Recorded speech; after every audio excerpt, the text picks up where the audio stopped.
அணில் மேலேருந்து கீழே விழுந்துருக்கு, தெரியுதா?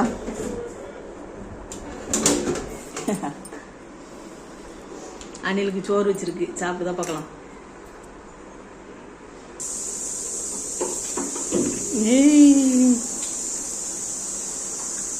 ஏறிட்டு ஏறிட்டு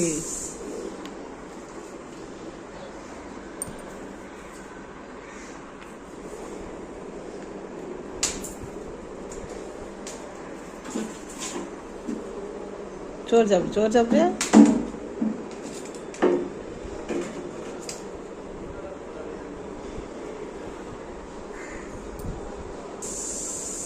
எலிக்கு எவ்வளோ மூளை இருக்கு, அணிலுக்கு எவ்வளோ மூளை இருக்கு, உள்ளக்கு நுழைஞ்சிக்கிட்டு வர மாட்டேங்குது.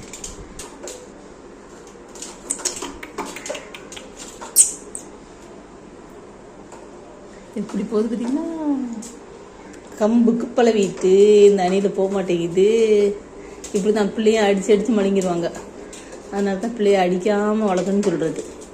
பார்த்திங்களா, இந்த இந்த அணில் கூட கம்பு வச்சு 2 வாட்டி தட்டினோடனே அதுக்கு பழவி ஓட மாட்டேங்குது. பார்த்தீங்கன்னா, சிலவங்க பிள்ளைய திட்டுறேன்னு திட்டிகிட்டே இருப்பாங்க. திட்டி அதை திட்டுக்கு பழகிடும். சிலவங்க அடிச்சுக்கிட்டே இருப்பாங்க, அடித்து அடிக்க பழகிடும். அடிக்காமல் திட்டாமல் பாசமாக வளர்த்தா அந்த பாசத்துக்கு பிள்ளைகளோ கட்டுப்பட்டுரும். இந்த அணிலை பார்த்தீங்கன்னா, இப்போ தொட்டால் கூட நவள மாட்டேங்குது, தெரியுதா? தொட்டால் கூட அதுக்கு பழகி போச்சு, நவள மாட்டேங்குது. பார்த்தீங்கன்னா, பழகிட்டா ஒரே நாளில் பழகிடுச்சு அணில்.